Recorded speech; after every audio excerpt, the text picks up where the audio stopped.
The great hall of the Moonrise Court had seen 300 years of ceremony. It had never seen a plain gray wolf spit an alpha's rejection back into his teeth. But that comes later. Let me take you back 3 days, before the marble floor, before the gasps, before a woman named Rena Silvermane learned that the moon goddess had either blessed her or damned her, and honestly for most of that week she couldn't tell which. 3 days earlier she was just Ren. Ren. Ashfell they called her then, though the name was borrowed, the way everything in her life was borrowed. Borrowed clothes, borrowed roof, borrowed mother. She lived in the Ashfell Pack out on the far border where the maps gave up and the good soil ran thin. It was the kind of place the kingdom forgot on purpose. A settlement stitched together from rogues and rejects and old wolves nobody else wanted. The forgotten edge of a forgotten territory. And Ren fit right in. At 22, she had never shifted into anything larger than an ordinary wolf. Gray fur, plain as ash.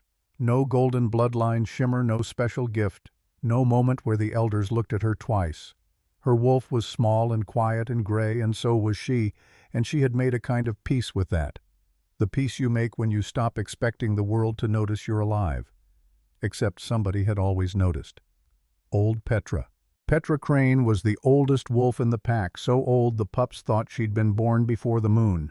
She'd lost a leg decades back to a trap nobody would talk about, and she got around on a carved walking stick worn smooth by her own hands. She smelled like wood smoke and dried lavender. And when Ren was small, 5 years old, freshly orphaned, dropped into the pack like a stray, the current washed up.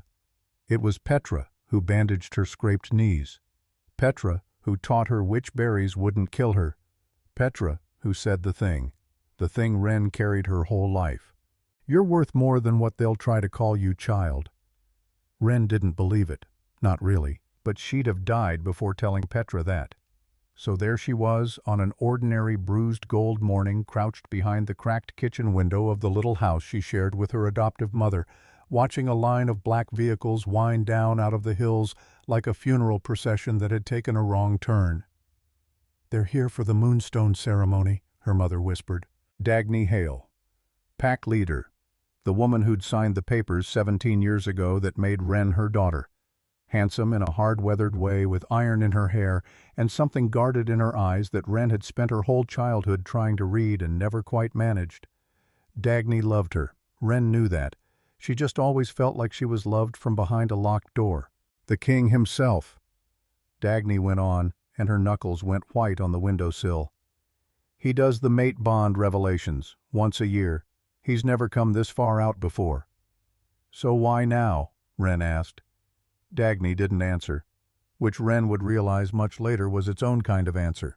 The convoy stopped in the village square and men in pressed uniforms stepped out of cars that were worth more than the whole pack earned in a decade.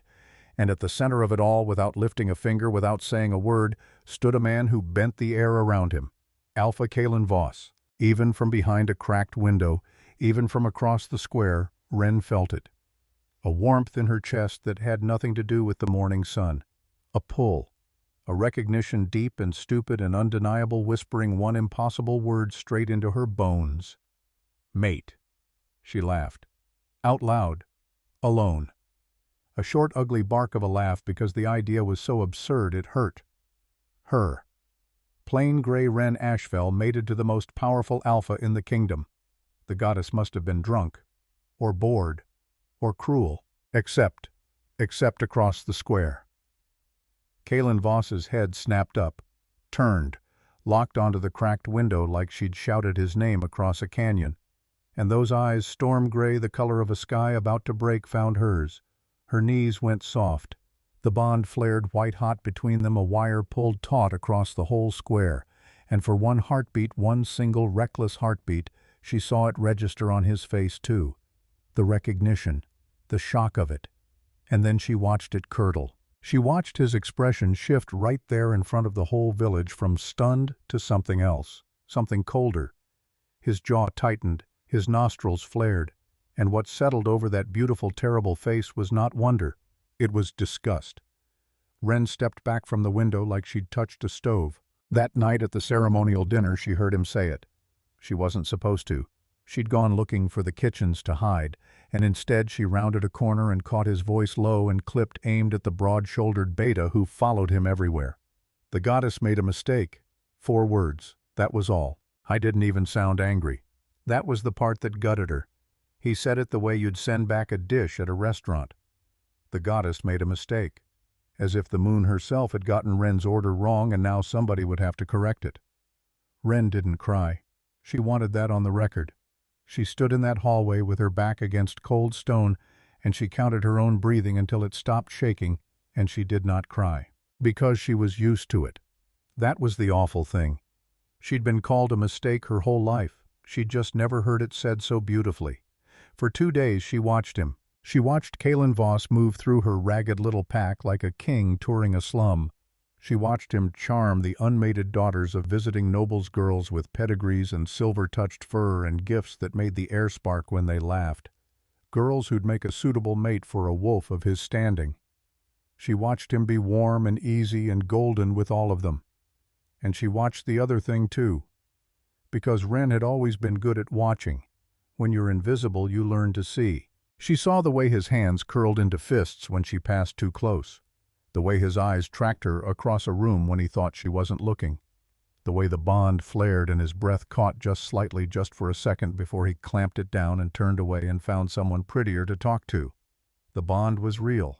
She knew that now. The wanting was real too. But his pride was bigger than both, which brought them to the throne room. The formal moonstone ceremony. The place where every bond discovered during the king's visit would be spoken aloud and made official or spoken aloud and formally rejected. Hundreds of the most powerful wolves in the kingdom packed into a hall of marble pillars and ceremonial fire. All of them turned toward the 2 wolves standing in the center of the floor. Ren had come ready to lose. She'd told herself the whole way there. Bow your head. Accept it gracefully. Fade away like a good little nobody the way rejected she-wolves had faded for 300 years. It was the plan. She'd rehearsed the plan. She'd worn her only decent dress and pinned her hair and practiced the small dignified nod in the polished back of a spoon. King Osric sat on the raised throne at the head of the hall. How was ancient? Not tired old, not soft old like a mountain is old like something that had watched empires rise and rot and get plowed under. His eyes were pale and clever, and they missed nothing. When he lifted one thin hand, the whole hall went silent. "Alpha Kalen Voss," the herald called, "do you acknowledge the bond revealed to you in this territory?" Kalen stepped forward. He looked magnificent. That was the cruelty of it. Tall and certain, dressed in dark ceremonial gray, every inch the alpha the world had built him to be. He didn't look at Ren. He looked at the king. "I acknowledge the bond," he said. His voice carried without effort. "And I reject it." The words landed like a dropped stone. He kept going. Of course he did. "The bond is beneath my station. The she-wolf is a rogue's descendant of no proven line, no standing, no gift. I reject her, and I ask the crown to witness it so that I may be free to seek a mate worthy of my pack." Somewhere in the crowd a woman tittered. That little laugh. That was the sound that broke something in Ren. Not her heart. Her heart had been breaking steadily for 3 days. There wasn't much left to crack. No, what broke was older than that. It was the part of her that had spent 22 years being small so that nobody would have to look. The part that had swallowed every insult with a nod. The part that believed if she just stayed quiet enough, invisible enough, good enough, she might eventually be allowed to exist. That part didn't break so much as it fell away. And underneath it was something she'd never let herself feel before. She lifted her chin. "Wolf Ashfell," the king said almost gently, almost kindly. "You may acknowledge the rejection, and you will be released from the bond." Ren opened her mouth to say the words she'd rehearsed, and said other words instead. "I, Rena Ashfell, accept your rejection, Alpha Kalen Voss." Her voice came out steady, steadier than she was. It carried across the marble like it had grown up in halls like this, like it belonged, and where that voice came from she genuinely did not know. "But I reject you in return." Silence. Total. Absolute. The kind of silence that has weight that presses on your ears that you could reach out and put your hand against. And then the gasps. They came all at once, a wave of them rippling backward through the hall like wind through a field. because in 300 years of werewolf law, no rejected mate had ever said those words back to an alpha. Not once. It simply wasn't done. It wasn't even a thing wolves knew they could do. Kaylin's face went blank. Not angry. Blank. That flat, dangerous stillness that comes right before something either surrenders completely or tears the room apart. "You can't reject me back," he said. Quiet. Almost to himself. "That isn't how it works." And here is where I have to tell you the truth about Wren in that moment. She had no idea if it worked either. She'd said it on pure fury. 22 years of fury held down so long she'd forgotten it was there, and it had come roaring up her throat and out her mouth before her brain could grab it. She was terrified. Her heart was slamming so hard she was sure the wolves in the front row could hear it. Her hands were freezing. Some small screaming voice in the back of her skull was going, "What did you do? What did you do?" But something else was happening now. Because near the throne on a carved pedestal sat the old law books. The original moon goddess statutes bound in leather gone black with age. And Wren, who had spent 2 sleepless nights unable to do anything but read whatever the pack's thin little library held, had read them. All of them. Because she couldn't sleep and reading was quieter than crying. She turned toward the pedestal. "According to the original statutes," she said, and her voice did not shake, which astonished no one more than her, "any bond acknowledged by both parties may be dissolved by either party. Rejected wolves have simply never chosen to reject back." A murmur swept the room. Down among the court scholars a thin, nervous wolf was flipping frantically through his own copy lips, moving finger-tracing lines. He cleared his throat. Started again. "She is correct, Your Majesty. The reciprocal rejection clause exists. It has simply never been invoked." "Because no one," Kaylin said, and his voice had gone very soft and very cold, "has ever been foolish enough to try." But the air in the room had changed. What had begun as a public execution of a nobody had turned into something else. A legal problem. A problem the king could not simply wave away. King Osric leaned forward on his throne, and he was smiling. "In 300 years," he said, slowly savoring it, "I have never witnessed a reciprocal rejection. Tell me, young Ashfell, do you understand what you have just done?" Wren's borrowed courage flickered. "I rejected the wolf who rejected me, Your Majesty," she said. "Nothing more. Nothing more." The king's smile widened and his teeth were still sharp for something so old. "Scholar, what does the law provide for a reciprocal rejection?" The thin wolf swallowed hard and found his footing in the words. "When both parties formally reject the bond, Your Majesty, it creates what the ancients called severed bond status. Both wolves are legally free. But," he hesitated, "but the party who spoke the rejection first owes compensation." The color drained from Kaylin's face. "Compensation," he repeated. "Equivalent standing compensation," the scholar said, gaining strength, now the way scholars do when they're finally on solid ground. "If an alpha rejects his mate and that mate rejects him back, the rejected party may claim status and territory equal to what she would have gained through the bond itself." The room erupted. Not loud. Worse than loud. 100 sharp whispers all at once, a hiss of disbelief, nobles turning to nobles, a sound like water rising. Wren felt her knees go soft again. She'd been running on rage and adrenaline. She had not thought one single step past the sentence, "I reject you," in return. The idea that there might be consequences. Consequences that landed on their side of the ledger. Consequences that landed in her favor had never once crossed her mind. "You mean," she started and stopped because her mouth had gone dry. "I mean," said King Osric, and his ancient eyes were positively dancing now, "that you, Rena Ashfell, have just legally claimed the right to alpha territory of your own." He spread his hands. "Congratulations, my dear. You walked into this hall a rejected mate. In the span of a single sentence you have made yourself a pack leader." And the look on Kaylin Voss's face. I wish you could have seen it. Wren certainly would never forget it. That flawless, arrogant, storm-gray face watching everything he'd planned come apart in his hands. It was almost worth the heart attack she was currently having. Almost. Because her joy lasted exactly 14 seconds. That's how long it took Kaylin Voss to remember that he was an alpha who had never lost anything in his life. Not a fight, not a negotiation, not a single hand of cards, and that he did not intend to start now. "Your Majesty," he said, smooth again, silk over a blade. While I appreciate the educational value of this exercise, I'm afraid we're overlooking a detail. The king raised one thin brow. Oh, the reciprocal rejection law requires that both parties hold equal standing at the moment the bond is acknowledged. Kaelin's smile came back, and it was terrible. Wolf Ashfell was born into the Ashfell pack, yes, but she is no longer a member of it. Wren's blood turned to water. "What?" she said. "What are you talking about?" He reached into his coat. "And this is the part I need you to hold on to, because everything else in this story grows out of this one moment, this one sheet of paper drawn slowly from an alpha's coat with all the theater of a magician pulling a knife from a hat. 3 hours ago," Kaelin said, unfolding it, "your pack leader Dagny Hale formally expelled you. Conduct unbecoming of pack loyalty. Filed with the Royal Registry this very afternoon." He held it up. "Which means that when you rejected me, you were not a pack member at all. You were a rogue, and rogues have no standing to invoke reciprocal rejection." The floor tilted under Wren's feet. She could see the signature from across the room. Even at that distance she knew the hand. She'd seen it on the papers that made her a daughter. She'd seen it on birthday notes.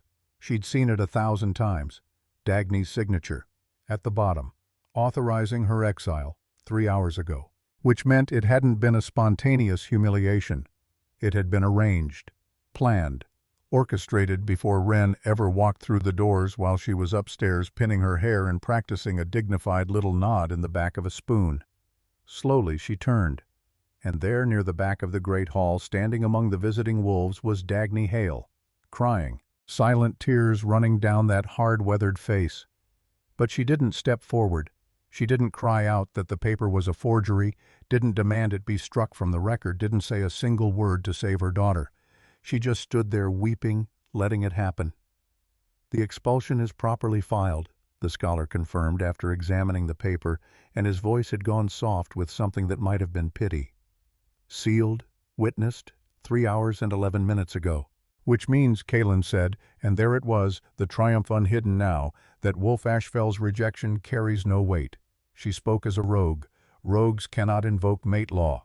My original rejection stands. No compensation is owed." King Osric studied the paper for a long, long moment. His face gave nothing. Wren held her breath and hoped God help her. She actually hoped that this ancient, terrifying king might find some crack, some loophole, some technicality to catch her before she hit the ground. He set the paper down. "The law is clear," he said, not unkindly, which somehow made it worse. "Without pack standing there can be no reciprocal rejection." His pale eyes found her across the hall. "I'm sorry, child. You played well, but you were outmaneuvered before you ever spoke." The defeat was crushing, but it was not the worst thing in that room. The worst thing was Dagny. Wren looked at her again, really looked across all those staring faces at the woman who had found a 5-year-old orphan and promised to raise her as her own, who had taught her to read, who had held her through fevers and nightmares and told her in the dark that she was worthy of love, the woman who had signed her away for a favor from an alpha.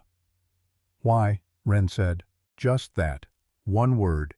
It came out cracked down the middle, and Dagny finally spoke, barely a whisper. But the hall had gone so quiet it carried to every corner. "He promised to protect the pack. He said if I helped him avoid the trouble of rejecting his mate, he would keep our territory safe. Our people. Our children." Her voice broke. I couldn't gamble all of them on me," Wren finished. Dagny didn't deny it. She just wept. And there it was, the whole cruel arithmetic of it laid out on that marble floor. Trade one worthless pack member for the safety of dozens. From a cold, practical distance it was the smart play. It was the play any pack leader might make. But Wren was not standing at a cold, practical distance. She was standing in the exact center of it. Something inside her chest cracked and fell away. Not her heart that was already ruined. Something deeper. The last thin thread of the belief she'd carried her whole life, that if she just tried hard enough, was good enough, small enough, quiet enough, she might someday earn her place in the world. That thread snapped, and it did not hurt the way she expected. "Well then," she said, and her voice was steady, which frightened the wolves near her more than screaming would have. I suppose that settles it. She turned to Kalen Voss. He was watching her with an expression she couldn't read. Satisfaction, maybe. Or something underneath it that looked almost like regret. She found she didn't care which. Congratulations, Alpha, she said, and she gave him a small, perfect bow. You won. I hope it was worth the effort. And she turned toward the great doors to leave. To walk out with whatever scrap of dignity she could carry. To go find some quiet stretch of border and figure out alone in the dark how a person survives a night like this one. She got 3 steps. Wolf Ashfell. The king's voice. She stopped. She did not turn.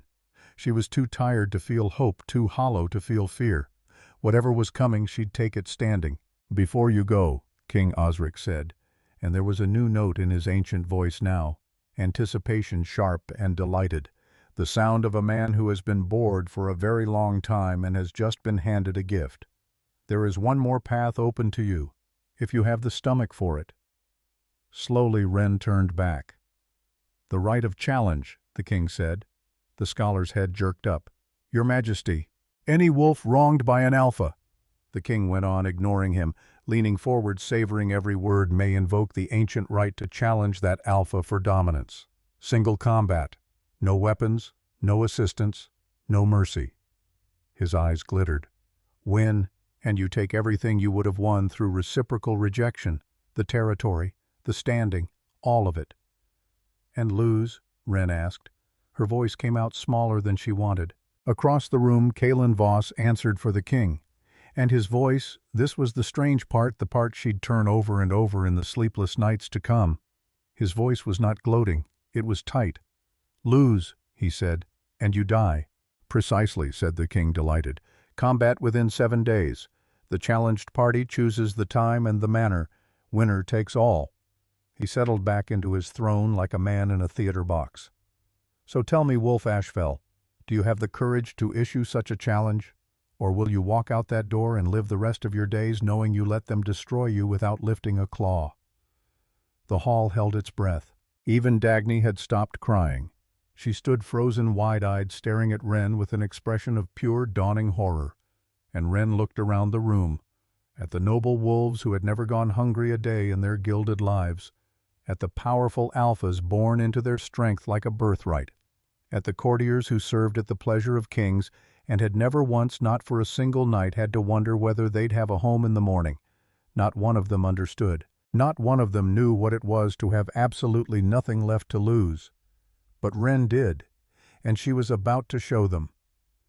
I, Renna Ashfell, she said, and the words left her before her rational mind could catch them and drag them back, invoke the right of challenge against Alpha Kalen Voss. The hall exploded.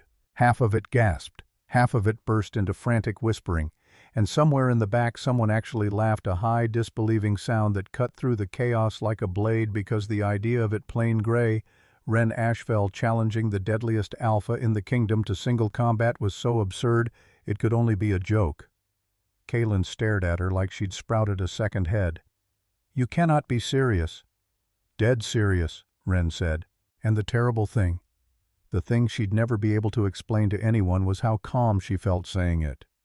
Inside her, wolf was pacing and whining and clawing at her ribs, screaming that this was madness, that this alpha could snap her neck like a dry branch. But the human part of her, the Ren part, the part that was so tired of being small and scared and forgettable, that part felt something almost like peace. This is madness, Dagny whispered from the back wall. Ren, please, you've made your point. Just walk away. Ren turned to face her one last time. Have I? She said. What point would that be exactly? That I'm as weak and worthless as everyone always said? That you were right to trade me away like damaged livestock? She watched her mother flinch. You meant I was expendable, that my life, my future, none of it weighed as much as your convenience. So no, I don't think I've made my point at all, not yet. She turned back to the throne. Your Majesty, I formally request that you witness my challenge. Witnessed, King Osric said, instantly gleeful, and accepted. Alpha Voss, you are bound to answer. Do you accept? Kalen looked around the room like he was hoping anyone would stand up and explain how his flawless evening had gone so completely, catastrophically wrong. Off to the side, his broad-shouldered beta was making small, frantic cutting motions across his own throat. Abort. Abort. She's a rogue with no training, Kaelin said. She's never been in a real fight in her life. This isn't a challenge, it's assisted suicide. Nevertheless, said the king cheerfully, the law is the law. You accept the challenge or you acknowledge her as your superior here and now and grant her the compensation she first claimed. The silence stretched, and Ren watched the exact moment Kaelin Voss did the math. Accept and risk being the alpha who slaughtered a defenseless rogue for sport in front of the entire supernatural establishment. Refuse and lose face before every wolf who mattered. Fine, he said at last, and his voice was tight with fury barely held. I accept, but I choose the terms. Of course you do, Ren muttered. 7 days from tonight, the Moonrise Arena, shifted combat, no weapons. He looked at her, one last opening, one last chance to break and run. To submission, or death. Agreed, Ren said, steadier than she felt, always steadier than she felt. Then it is set, King Osric announced, clapping his ancient hands together with the delight of a man who has just been promised the finest entertainment of the decade. Let the record show, Wolf Rena Ashfell has invoked the right of challenge against Alpha Kaelin Voss. Combat in 7 days. Until then, both parties fall under royal protection. Neither may be harmed nor interfered with by any hand. He rose from his throne. Court is dismissed. I do so look forward to next week. And just like that, it was over. The nobles began to file out, buzzing, thrilled, already retelling the story to each other before they'd even reached the doors. And Ren was left standing alone in the exact center of that vast marble floor in the settling quiet, beginning at last to feel the full and terrible weight of what she had just done. 7 days. 7 days to somehow become strong enough to survive combat with a wolf who'd been bred and trained for battle since he could walk. 7 days to keep from being torn apart in front of a cheering crowd. 7 days to prepare for a fight she had no earthly business surviving. 7 days to live. Footsteps behind her. Soft. Ren. She didn't turn. What I should have done years ago, she said. I stopped letting other people decide what I'm worth. He's going to kill you. Probably. Now she turned and met Dagny's eyes across the space between them and found that the anger had gone cold and quiet and settled into something that would last. But at least I'll die as myself, not as whatever convenient little nothing you and Kaelin Voss needed me to be. Dagny's face crumpled. I never wanted this, she whispered. I thought if you accepted it quietly you could start over. Somewhere far. Find a small pack that would take you in. Find someone more suitable. More suitable. Ren laughed, and there was no warmth in it at all. You mean weaker. Someone who wouldn't make me dream above my station. I meant someone who could love you without it costing you everything. And for just a moment, one traitorous moment, Ren's anger wavered. Because she could see the genuine grief in the old woman's eyes. The regret that had come 17 hours too late to change a single thing. But then she remembered. Standing in this same hall 20 minutes ago, hearing Dagny confirm the expulsion without one word of defense. If you had loved me, Ren said quietly, you would never have signed that paper. Love doesn't come with a signature line, Dagny. What you felt for me was convenient, at best. And she walked away. Toward the great doors where a small knot of royal guards waited to escort her to whatever cell they kept for wolves who'd been sentenced to entertain a bored king. Ren, wait! Dagny's voice cracking, desperate now. Where will you go? How will you prepare? You can't face him alone. Ren paused at the threshold, hand flat against the huge cold door. I've been alone my whole life, she said, not looking back. I just finally stopped pretending otherwise. The doors closed behind her with a sound like far-off thunder. The corridor beyond was long and torchlit and cold, and waiting in it was a grizzled old wolf in the crown's colors, a captain by the look of him with a weathered face that held professional courtesy and underneath it something close to sympathy. Wolf Ashfell, he said. Warden Cassius Reed. His Majesty has arranged quarters for you, the Tower of Contemplation. You'll have training grounds, a small library. He hesitated. Is there anything you require for your preparation? Ren almost laughed at the word. Preparation. as if 7 days could close a gap that wide. But then she thought of something. "Yes," she said, surprising herself. "I need everything you have on Alpha Voss's fighting. His style, his habits, his weaknesses." She met the old warden's eyes. "Anything that gives me even the smallest edge." Reed's brows lifted. "Planning to fight dirty, are you?" "Planning to survive," Ren said. "And if surviving means fighting dirty, then I'll be the dirtiest fighter this kingdom has ever seen." For the first time all night, the old warden smiled. "Now that," he said, "sounds like a wolf who might just make this interesting." The Tower of Contemplation was exactly as grim as its name. Built into the eastern wall of the royal keep, it had been used for centuries to hold prisoners of noble blood wolves who'd done something bad enough to lock away, but whose bloodlines were too valuable to simply put down. One round stone room, one narrow window, one bed, one desk, one chair, and a silence so heavy it made you feel your own heartbeat like a fist against your ribs. Ren sat on the edge of the bed and looked at the moon through the slit of window and did not cry. She had done the impossible thing today twice. She had rejected an alpha. She had challenged him to his death or hers. And somewhere in this same keep that alpha was surely already preparing to end her. She had 6 days left, no training, no pack, no mother, no name that belonged to her. She had never felt more alone, which is exactly when the door opened. She turned, expecting a servant with a meal or another useless armful of combat manuals. Instead, an old wolf stood in the doorway on a carved walking stick worn smooth by a lifetime of hands, smelling of wood smoke and dried lavender. Her face a map of every year she'd survived. Petra Crane. She'd come. All that way. On one leg and a stick and stubbornness she'd come.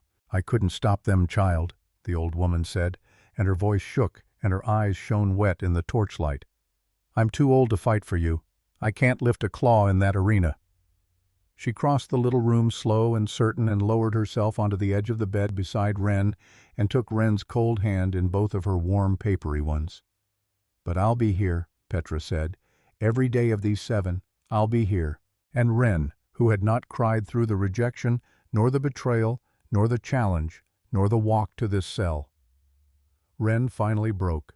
She put her head on the old woman's shoulder and she wept while the moon climbed the window slit, and somewhere below them a king slept easy, and an alpha sharpened himself for slaughter, and the whole indifferent kingdom turned in its sleep. But she was not alone. That was the thing they'd all forgotten to take from her. She was not alone. And in 6 days the whole kingdom was going to learn exactly what a gray wolf with nothing left to lose and one old woman who believed in her could actually do. 6 days. That's what Ren had, and she spent the first one learning exactly how badly the odds were stacked against her. Warden Cassius Reed took her down to the training grounds beneath the tower before the sun was fully up. A cold stone pit ringed with old scars where centuries of wolves had bled and fallen and gotten back up. He brought his 3 best fighters, young, fast, kind even in the way soldiers are kind. They didn't want to hurt her more than the lesson required. They put her on the ground in 4 seconds. The first time. The 10th time it was 3. By noon. Ren was bruised from her jaw to her hip, tasting dirt and her own blood hauling herself up off the stone by sheer stubbornness and nothing else. Reed watched from the edge with his arms folded and his weathered face giving away nothing, and every time she got up he just nodded once and sent the next one at her, because that was the truth of it, and he was too honest to hide it from her. She was slow. She was small. Her wolf was an ordinary gray thing that had never fought anything more dangerous than a rabbit. And in 6 days she would step into an arena against a wolf who had been killing since before she'd learned to read.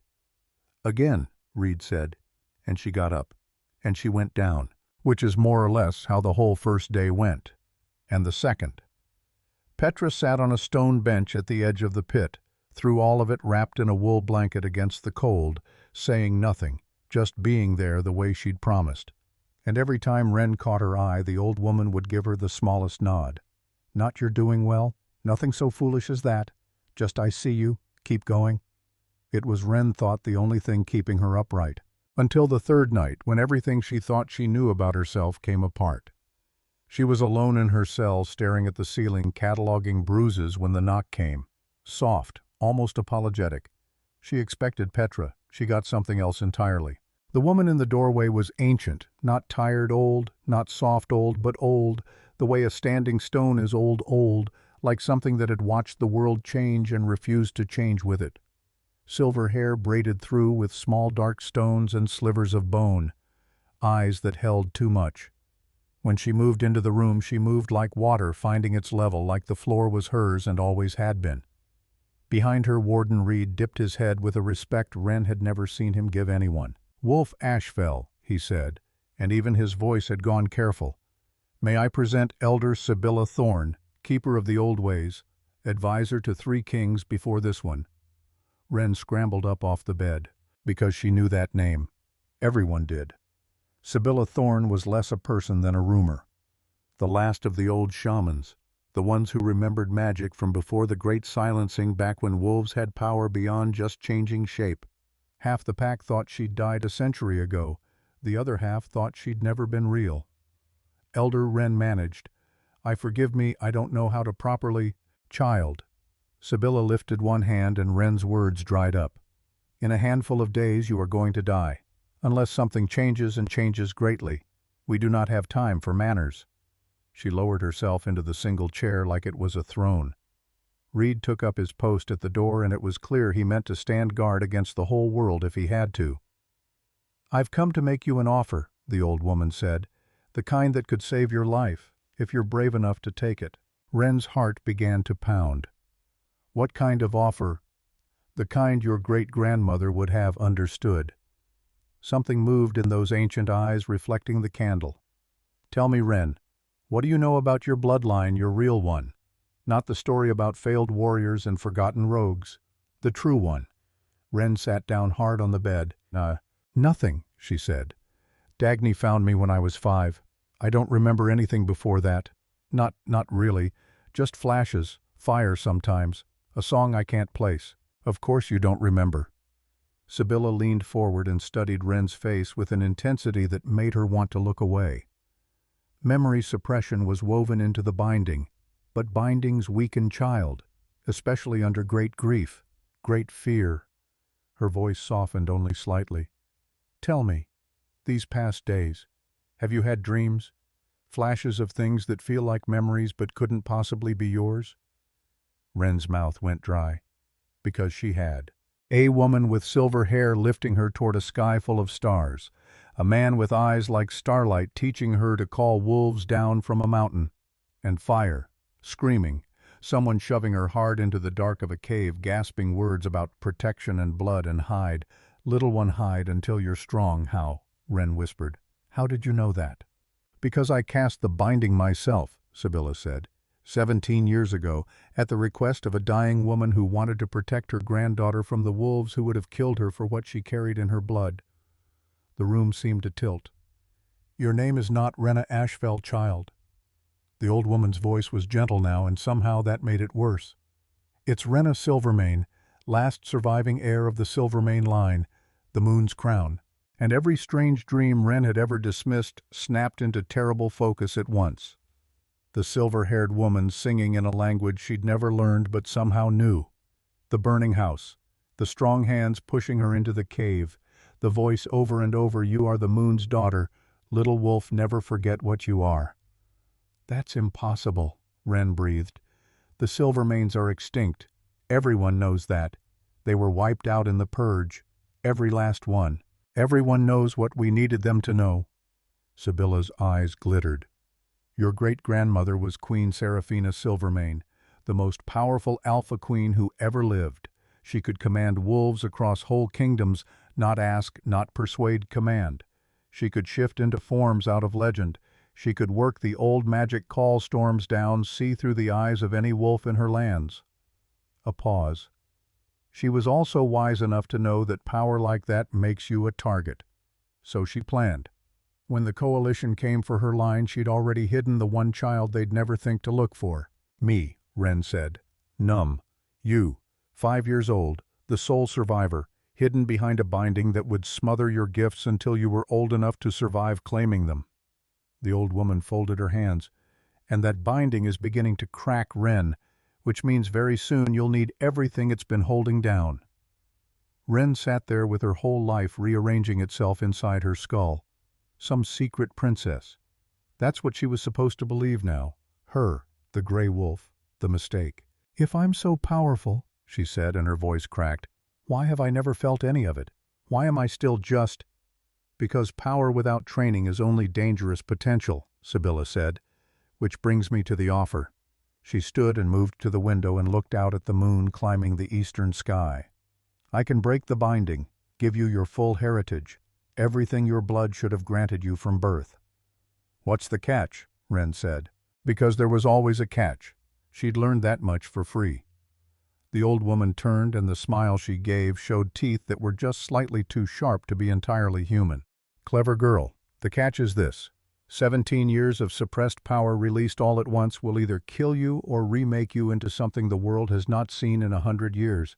There is no middle, no gentle awakening.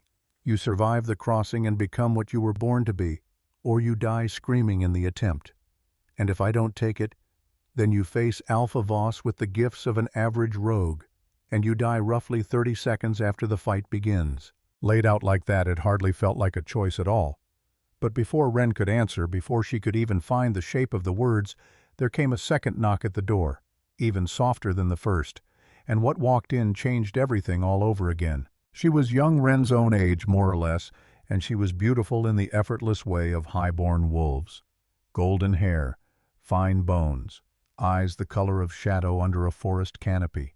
She stepped inside without waiting to be asked, all nervous energy and a body built for grace, and she looked at Ren like she'd been rehearsing this for days.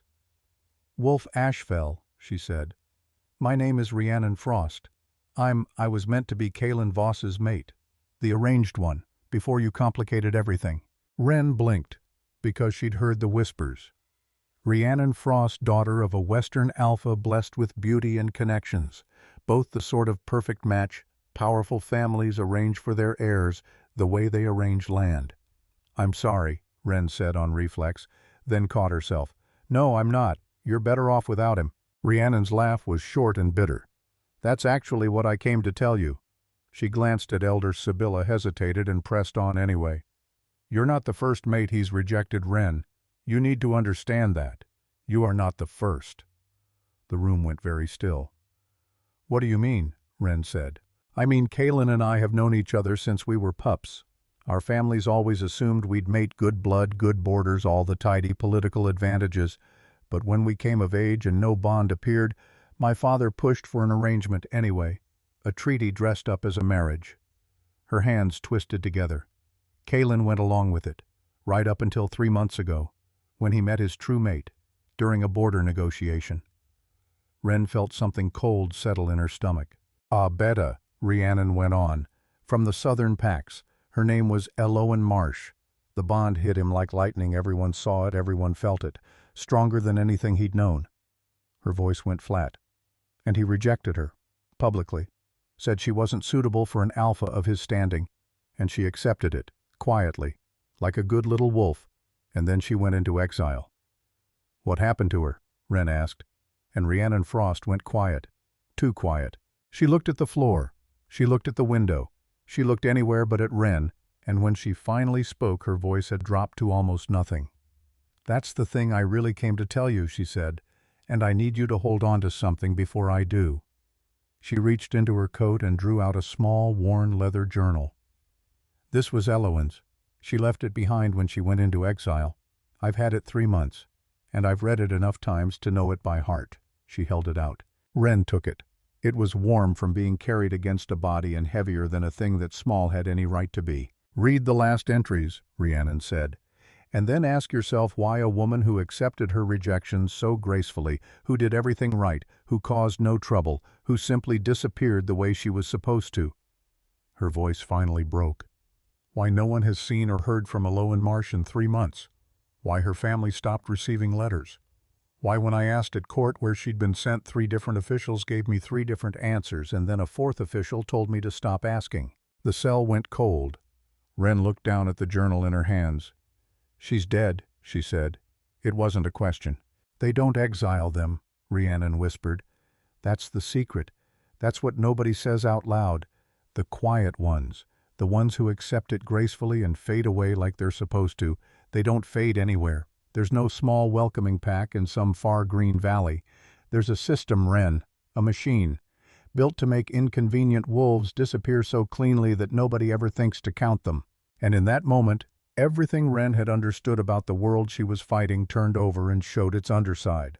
Because she'd walked into that throne room believing the worst outcome was humiliation, a public shaming, and then a quiet life somewhere far away.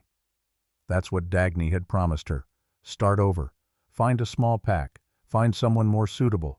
There was no small pack. There had never been a small pack. If Ren had done what she was supposed to do, if she had bowed her head and accepted it gracefully like every good little rejected she-wolf, for 300 years she would not be living out her days in some quiet green valley. She'd be gone, erased, uncounted, the way Elowen Marsh was gone. That's why he rejected me so viciously, Ren said, slowly working it out aloud. It wasn't cruelty, or it wasn't only cruelty. He needed it to look decisive, public, so no one would ask questions when I disappeared. He's terrified, Rhiannon said, of the bond, of needing anyone he can't control. But that's the small horror, Ren. That's just his. The big horror is the thing he serves. The thing that made rejection so safe and easy for alphas like him that they stopped even feeling it. She stepped back toward the door. You didn't just embarrass Kaelin Voss in that hall. You did the one thing rejected wolves have never done. You refused to disappear. And that terrifies people far more powerful than him. She paused at the threshold. There's something else you should know, she said. He isn't planning to fight fair. He's been meeting with a man named Mordecai Ashe, an alchemist, someone who enhances, alpha hormones refined and concentrated. It's not technically illegal, but by the time you two step into that arena, Kaelin Voss won't be the wolf you'd be fighting on even ground. He'll be something stronger, faster, barely himself. So he gets to be a monster, Ren said, and I get to be naturally dead. Unless you find your own advantages. Rhiannon's eyes flicked just once to Elder Sibylla, who had stood silent through all of it, watching, listening, saying nothing. Something tells me you're closer to finding one than they think. And then she was gone, the door clicking shut behind her, leaving Ren holding a dead woman's journal in a cold stone room with the last shaman in the kingdom watching her from the shadows. Ren didn't want to open it. She wanted to hate Kaelin Voss cleanly, simply the way you hate a storm or a wildfire. It was easier when he was only a villain, but she opened the journal anyway because easier wasn't going to keep her alive. The first entries were happy. That was the worst part. Met my mate today. The bond hit like lightning. I've never felt anything so strong. He seemed just as struck. But there was something in his eyes underneath it. Fear, almost. Why would an alpha fear his own mate? And then a few pages on, I keeps finding reasons not to be alone with me. When we are together, he's charming but distant, like he's playing a part instead of being a man. I catch him watching me sometimes. The hunger in it makes my wolf ache. And then he looks away and turns to stone. And near the end, I understand now. He isn't afraid of me. He's afraid of how much he wants me. He told me tonight that an alpha can't afford to need anyone more than they need him. As though love were a debt. As though I were a weakness he couldn't allow himself. And the last one, in a shakier hand, he's going to reject me. I can see it coming in the way he talks about duty and suitable matches. Part of me wants to fight for what we have, but I am so tired of begging for scraps from someone who thinks love is a flaw. Wherever they send me, at least it will be quiet. At least I won't have to watch him choose fear over me every single day, wherever they send me. Ren closed the journal with hands that had started very slightly to shake, because Elowen Marsh had written that believing she was going somewhere. And she wasn't. And she'd never know it. And somewhere out there was a family who'd stopped getting letters and told themselves she was just busy building her new life, when the truth was, there was no new life, there had never been a new life, there had only ever been the machine, quiet and patient and hungry. Ren looked up at Elder Sibylla. How do I break the binding? She said. The old woman didn't smile. She only nodded slow, like something long expected had finally arrived. Not yet, she said. The moon must be at its strongest. That means the night before your challenge 5 nights from now, which is good, because you'll need those days for something else. For what? To be certain, Sibylla said, that you understand what you're becoming, Power doesn't make you someone new, child. It only makes you more of who you already are." Her eyes fixed on Ren's. "You are carrying a great deal of grief right now, and a great deal of anger. When the binding breaks, both of those grow just as large as everything else. So I need to know when the whole of your strength comes roaring up out of you, and every wolf who ever wronged you is within reach of it. Will you still be the woman who wept on an old cripple's shoulder? Or will you become the thing they were always afraid you'd be?" Ren didn't answer right away, because she didn't know, and she was honest enough even then, even terrified, not to lie about it. The next several days blurred together into something strange. By day she trained, and slowly, so slowly it was almost invisible, she stopped hitting the ground quite so fast. Warden Reed found her one afternoon reading Eloin's journal in the corner of the pit and asked her what it was, and when she told him, the old warden's jaw went tight and he said nothing. But the next morning he taught her 3 ways to break a hold that had nothing to do with strength and everything to do with a bigger wolf's own weight. Fighting dirty, she'd promised. He was making good on it. By evening she read the old books Sibylla left her. Journals and spell tongues in a language she shouldn't have been able to read, but somehow more and more could. Her suppressed memory kept handing her words like an old friend passing her notes under a desk. And by night, when she couldn't sleep, Petra sat with her. They didn't talk about the fight much. Petra talked about small things instead. The way the light came through the trees on the ridge back home. A song she used to sing, the name of a cat she'd loved 50 years ago, and Ren understood without being told that the old woman was giving her something to hold that wasn't fear. A rope back to the ordinary world so that whatever Ren became, she'd remember there was something worth staying human for. "You're afraid you'll turn cruel," Petra said one night. Not a question. "Sibylla thinks I might." "Sibylla's clever," Petra said, "but she's watched too much cruelty and it's made her expect it." The old woman took Ren's hand in her warm, papery ones, the way she had 1,000 times the way she had when Ren was 5 and terrified and new. "You spent your whole life being small so you wouldn't cost anyone anything. A cruel wolf doesn't do that.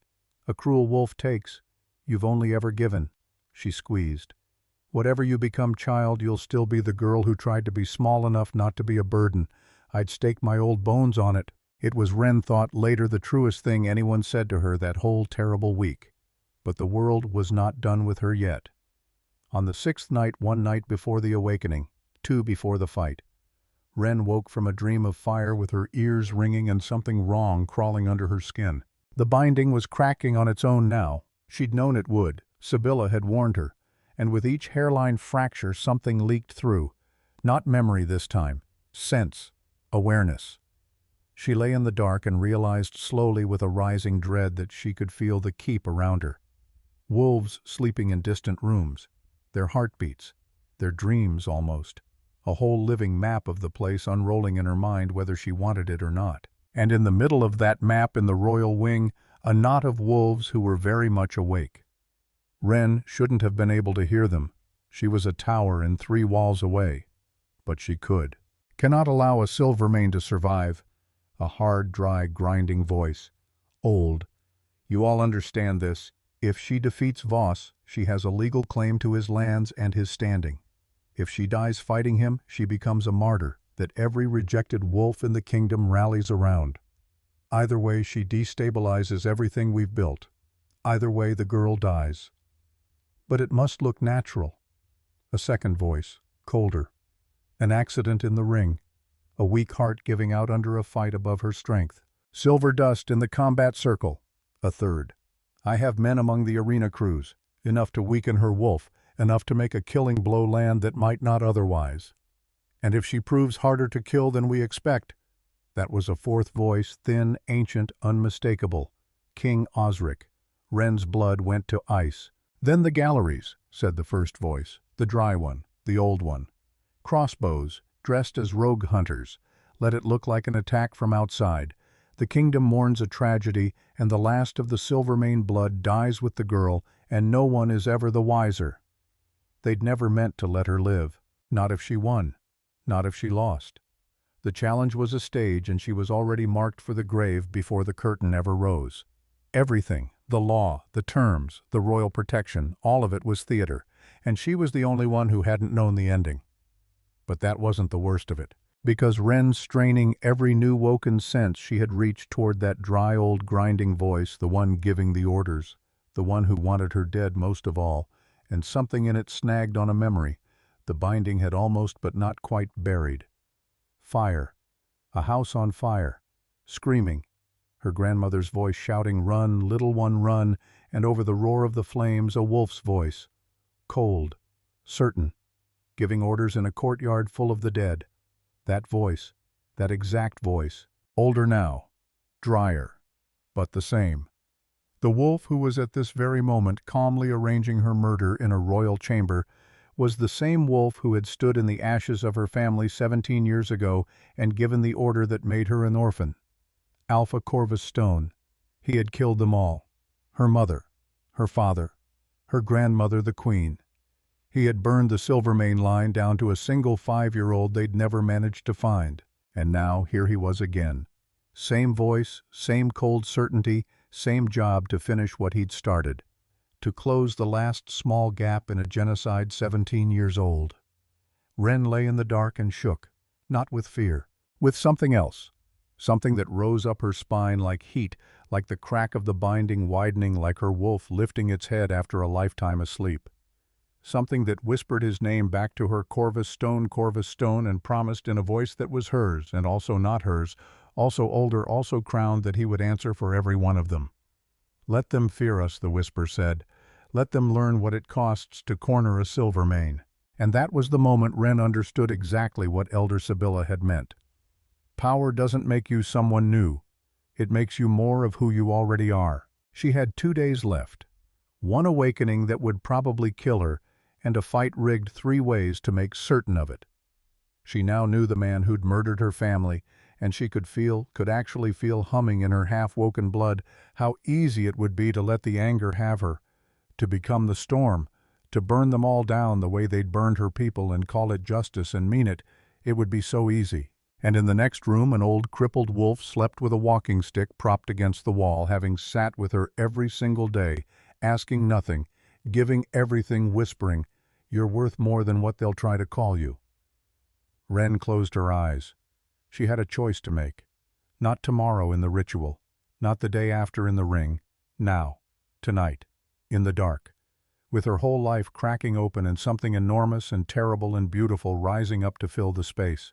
Who was she going to be when she finally stopped being small? She didn't have the answer yet, but she knew at last that the answer was the only fight that actually mattered. Midnight came with the sound of a walking stick on stone. Petra stayed in the room.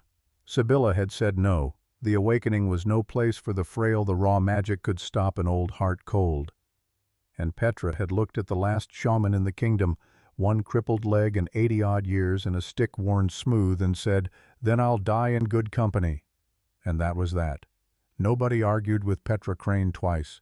So she sat in the corner wrapped in her wool blanket while Sibylla drew the circle. The old shaman worked in silence, laying out things that had no business existing in the modern world, vials of liquid that held their own light, carved bones older than the kingdom, a blade so black it seemed to drink the candle flame instead of catching it. She marked the stone floor in symbols Wren half remembered from a language she'd never been taught.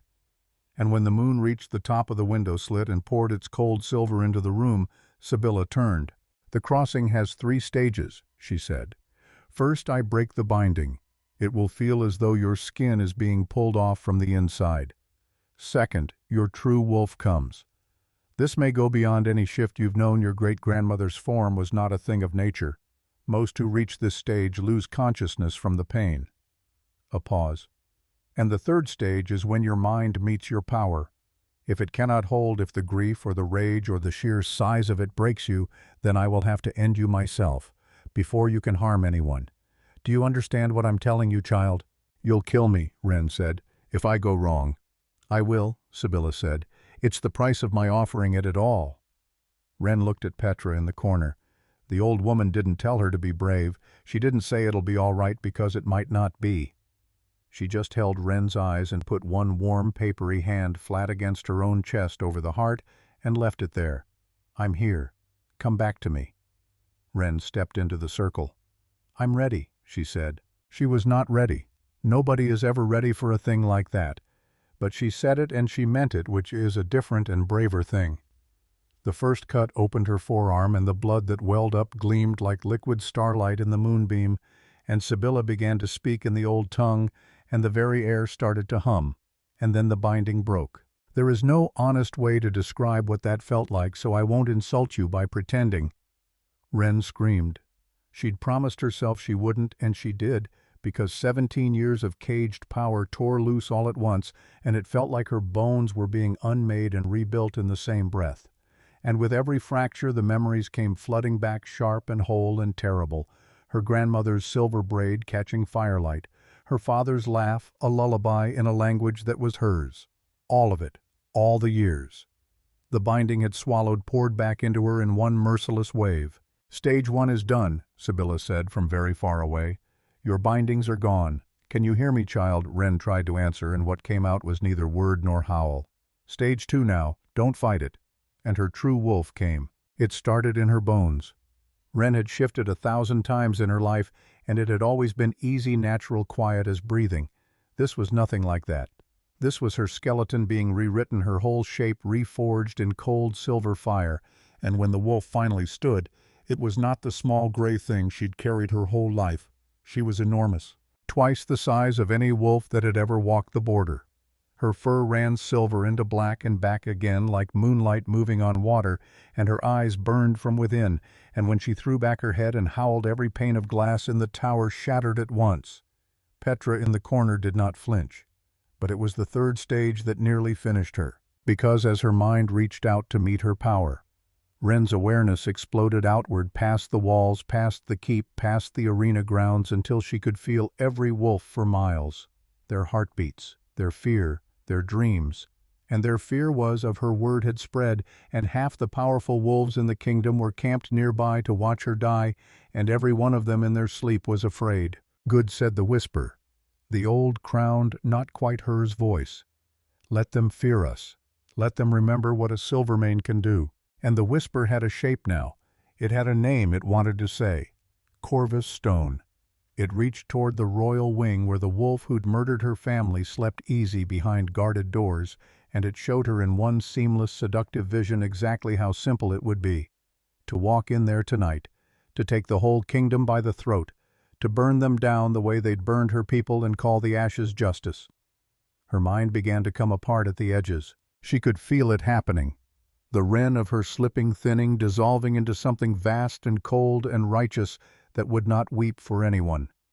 The grief and the rage were bigger than everything else now, exactly as Sibylla had warned, and they were reaching up to swallow the last small human part of her whole Wren. A voice, not the whisper, a real voice, cracked and old and shaking. "Wren, child, come back to me." Petra. The old woman had left her corner. She was on her knees on the broken glass beside the enormous silver wolf. One hand pressed to that great heaving flank, and she was talking.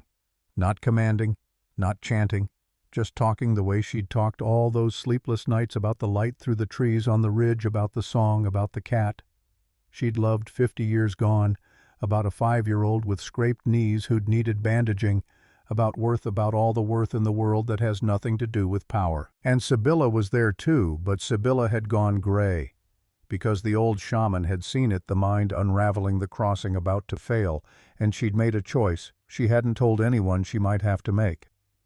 "Forgive me, child," Sibylla whispered.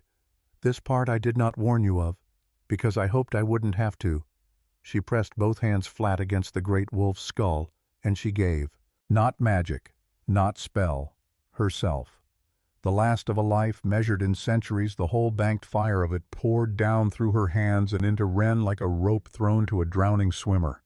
An anchor, a tether, something to hold the unraveling mind to the shore of the human world. Wren felt it hit her like warmth after killing cold, felt her scattered self gather, felt the whisper lose its grip, the vast, cold, righteous thing recede, the Wren of her come flooding back into her own body, and felt in the same instant the thing it cost. Because Sibylla was fading. The old shaman folded down onto the broken glass light as a dropped shawl, and her braided silver hair with its bones and stones spilled across the stone floor, and her ancient eyes found Wren's human eyes now. Ren had shifted back without knowing it, naked and shaking and whole, and there was something almost like peace in that ruined old face. "There you are," Sibylla breathed. "There's the girl, not the storm. The girl." "No," Ren said. "No, you can't. I didn't know it would take it back. Take it back." "Can't be taken back, child." The faintest smile. "This one was always going to be mine to pay." Her hand found Ren's, and it was cold already, so cold. "I bound you 17 years ago to keep you alive. Seems only right the last thing I'd do is the same." Her eyes drifted toward the window, toward the moon. "Tell them, Ren. Tell them what they did to Elowen. Tell them about all the quiet ones nobody counted. Don't let them stay uncounted." "Sibylla, be the girl," the old woman said. "Even with all that power, especially with all that power, be the girl who—" And that was all. The last shaman in the kingdom went still on a floor of broken glass in the cold of the moon, having spent the final coin of a life longer than empires to buy one gray wolf back from the edge of herself. Ren knelt there and wept. Petra's arms came around her, thin and shaking and iron-strong all at once, and the two of them held on in the wreckage while the moon climbed on indifferent. She had her power now, and it had already cost her the one who gave it. Nothing about it was free. Nothing about it would ever be free again. The Moonrise Arena was built for spectacle, not for justice. By the next night it was full. Thousands of wolves packed the rising tiers, their voices a wall of sound that would have crushed Ren flat a week ago. Now her new senses sorted the roar into 1,000 separate threads, bets on how long she'd last. Whispers about the silver wolf, rumors. A mother 3 rose up telling her cub to look away from what was coming. The full moon hung heavy overhead and turned the white marble ring to something out of a dream or a nightmare, depended where you sat. Petra sat in the front row. Warden Reed had put her there himself and then stationed himself beside her, one hand never far from his blade, his weathered eyes moving constantly over the galleries above. Because Ren had told him everything. The plot, the silver dust, the crossbows dressed as rogue hunters, and old Cassius Reed had listened and gone very quiet and then said only, "Not while I'm standing," which was from him a vow written in blood. King Osric took his place in the royal box and lifted one thin hand, and the arena fell silent. "We gather to witness a challenge under the old law," his amplified voice rolled out. "Wolf Rena Ashfell has invoked the right of challenge against Alpha Kalen Voss. Single combat, shifted form, no weapons, no aid, victory to submission, surrender, or death." His pale eyes found Ren across the ring, and there was something in them she couldn't read. "The outcome will be honored by all, regardless of preference, regardless of consequence." The warning was for his own conspirators, and Ren knew it. Stand down, for tonight. Except she'd heard them plan to ignore exactly that. Kalen Voss stepped out from the Alpha's gate to a thunder of applause. And Ren, reaching out with her new senses before he'd taken 3 strides, felt it at once, the wrongness in his blood, the alchemical corruption threading through him. Mordecai Ash's work humming under his skin like a wire pulled too tight, tripling his strength, dulling his mind, turning a man into a weapon that could barely think. So she did the thing they never saw coming. She spoke, out loud, across the whole silent ring before the fight could even begin. "Before we start," Ren said, and her voice carried in a way it never had before, resonant, impossible to ignore. "I'd like the crowd to know that Alpha Voss has been enhanced, chemically, by an alchemist named Mordecai Ash. I can taste it in his blood from here."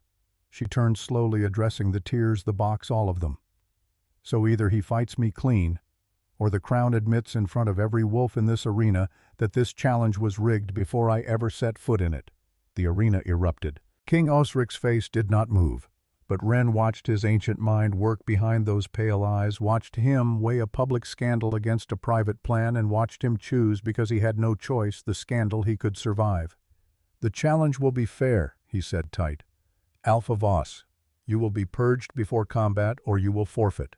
And so they dragged Kalen Voss off to the royal healers, and Ren stood alone in the ring and waited, and when he came back he was pale and shaking and sick from the purging, but he was clean. And he was still even clean, even ill, one of the deadliest fighters the kingdom had ever produced. Because here is the thing I need you to understand. This was not going to be easy. They shifted together. Ren's silver-black wolf rose enormous in the moonlight, and the crowd gasped, because this was no ordinary wolf. This was legend walking. But Kalen's black wolf rose too battered and sick and furious, and he had spent his entire life learning to kill things bigger than himself. "Begin," said the king. Kalen came for her throat. Fast, impossibly fast, even purged all that training all those years, and Ren's new reflexes barely turned it, his teeth grazing her shoulder instead of her neck, drawing a line of hot pain across the silver fur. She threw him. He landed rolling, came back low, feinted left, took her legs out from under her with a move she never saw, and suddenly the enormous silver wolf was down on the marble and the deadly black one was at her throat. The crowd roared, and for one terrible second, Ren felt how close it was.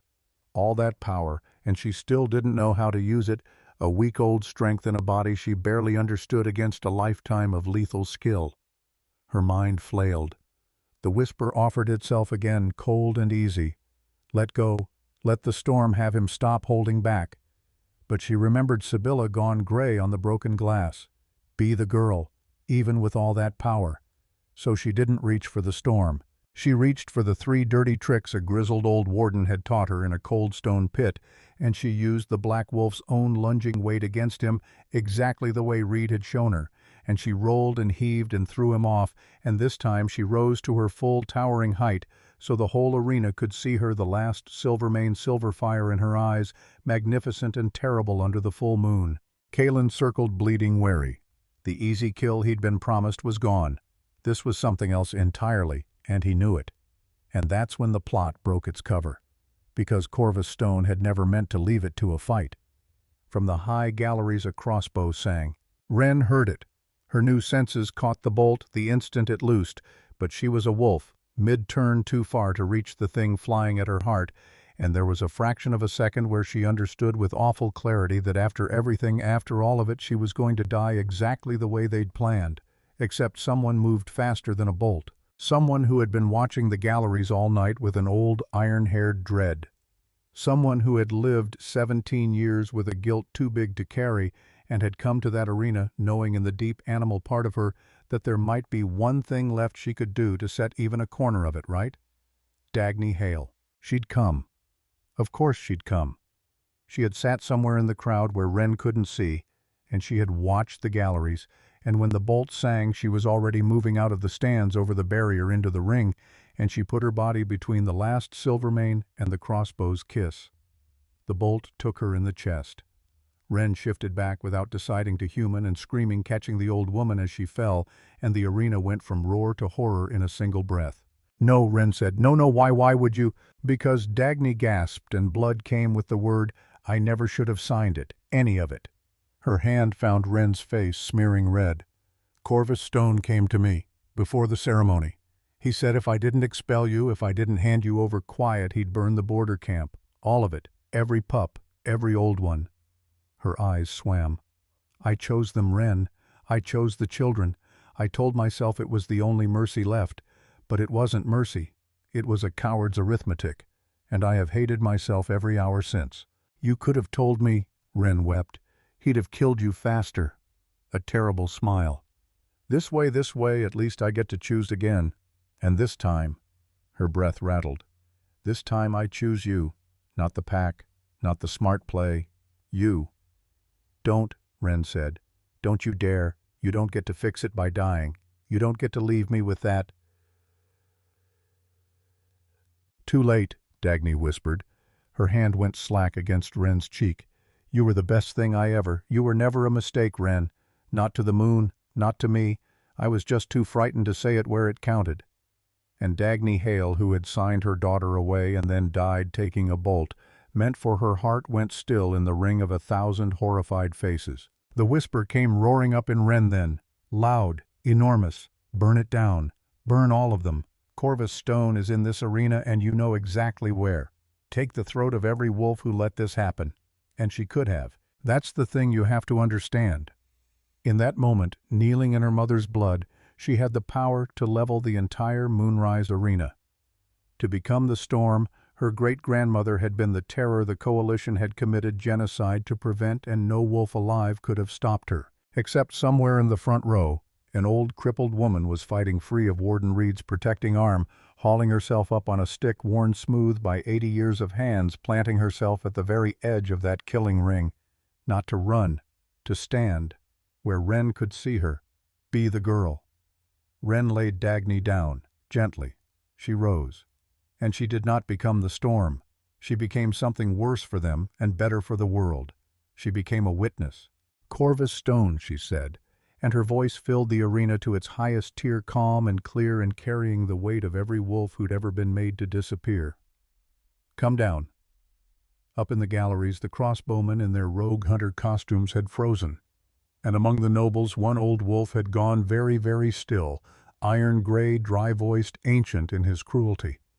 The wolf who'd given the order in a burning courtyard 17 years ago and given it again in a royal chamber 6 nights past. "I know your voice," Wren said, walking slowly toward the tiers toward him, and the crowd parted around her like water. "I've known it since I was 5 years old. I heard it over the sound of my family burning. And I heard it again 6 nights ago in the king's own wing, arranging silver dust and crossbows and a lie about rogue hunters." She stopped. "You didn't just try to kill me tonight, Corvus Stone. You killed my grandmother, my mother, my father, the whole Silvermane line down to a child you couldn't find. And then you built a machine to keep on killing quietly every rejected wolf who bowed her head and vanished. Elowen Marsh. And how many before her, how many that nobody was ever allowed to count." The arena was silent now. A different kind of silent. The kind that comes when a crowd realizes it has been lied to for a very long time. "You have no proof," Corvus Stone said, but his dry voice had cracked. "I have the proof standing in these galleries dressed as hunters," Wren said. "I have a healer who purged Kaelin Voss of your alchemist's poison an hour ago. I have Elowen's journal. And I have 1,000 witnesses who just watched a woman die taking a bolt that in a fair fight was never meant to be fired at all." She turned in a slow circle, and now she was not speaking to Stone. She was speaking to all of them. "You were told I was the danger, the Silvermane, the thing too powerful to be allowed to live. But ask yourselves who decided that, who wrote the laws that make it legal and easy and clean for the strong to throw away the ones they find inconvenient. It was the same wolves who benefit from all of you staying quiet, staying small, staying afraid. And then it happened. The thing that no single wolf, however powerful, could ever have done alone. Old Petra Crane at the edge of the ring lifted her chin, and in a voice cracked with age but ringing clear, she said, "I counted Elowen. Somebody has to." And she looked up at Corvus Stone, and she did not look away. Warden Cassius Reed drew his blade and turned it deliberately toward the galleries, toward the crossbowmen. "Crown's law," he said. "Nobody fires in a challenge under royal protection. I'll cut down the first man who tries." A servant in the lower tier stood, then another. Then a whole row of them kitchen wolves, stable wolves, the sons and daughters of rejected mates, the overlooked and the forgotten wolves who had spent their whole lives being told their worth was measured by their usefulness to someone else's ambition. They rose one after another all through that vast arena until it was not a girl challenging an alpha anymore. It was a kingdom of the forgotten, standing up all at once and looking their masters in the eye and refusing finally after 300 years to sit back down. And Kaelin Voss, still in his own blood at the center of the ring, looked at the crowd rising and looked at the dead woman on the marble and looked at the crossbowmen exposed in the galleries, and something in him that had been asleep his whole life finally painfully woke up. "He speaks the truth," Kaelin said, loud, hoarse, to the whole arena. "All of it." Corvus Stone approached me. "The enhancement, the plot I knew. I let it happen because I was told it was the way things are done. Because I was a coward who mistook cruelty for strength." He lifted his head and met Wren's eyes, and for the first time there was nothing arrogant left in his face at all. "She has done nothing but survive what we did to her, and she's still choosing not to burn us for it, which is more mercy than any of us have earned." King Osric rose from his throne, an ancient king reading a room, reading a kingdom, reading the exact moment the ground shifts under a crown, and understanding that the only way to keep the crown is to move with it. "Seize Corvus Stone," he said, "and every wolf in these galleries who carries a crossbow tonight." It was over in minutes. Reed's guards moved, and the crowd moved with them, and Corvus Stone, the wolf who had burned a queen and her whole line to ash, who had built a quiet machine to erase the unwanted for 2 decades, was dragged down out of the galleries by the very wolves he'd spent his life teaching to stay small. Wren didn't watch him go. She was on her knees in the center of the ring, holding Dagny Hale's cooling hand, and that was where she stayed until they came to gently lift the old woman away. 3 months later, the borderlands had changed past recognizing. Where there had been struggling rogue camps, there were homes. Where there had been the desperate arithmetic of survival, there was something almost like peace. King Osric had in the end done what frightened kings do when the ground shifts. He'd bent publicly gracefully and rewritten the law. Every alpha who rejected a true mate now owed compensation directly in the open witnessed. No more quiet disappearances. No more machine. And the first sovereign territory granted under the new order was a stretch of green borderland handed to one Rena Silvermane, last heir of the moon's crown, to make of it whatever she chose. She chose a sanctuary. They came from everywhere. Rejected mates, rogues, wolves who'd never fit the shape they were told to fit.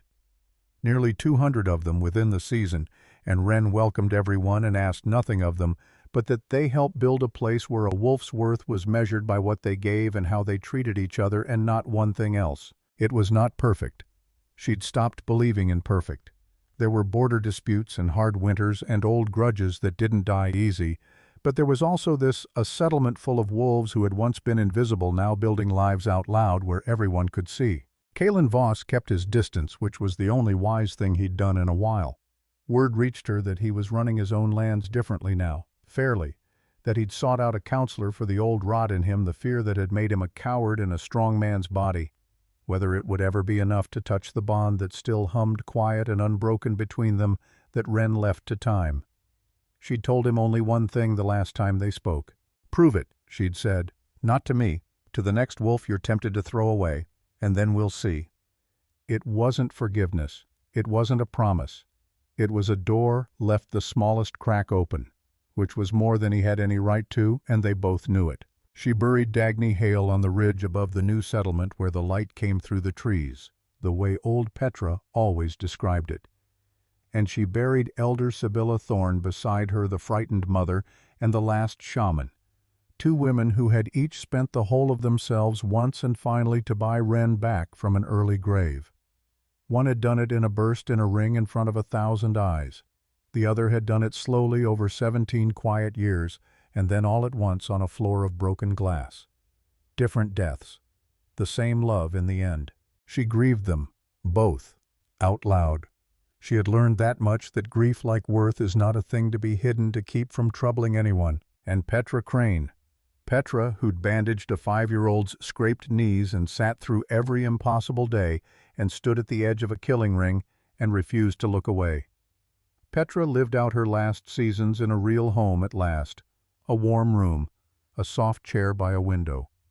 Wren's hand in hers most evenings, the 2 of them watching the moon come up over a valley full of wolves who used to be nobody.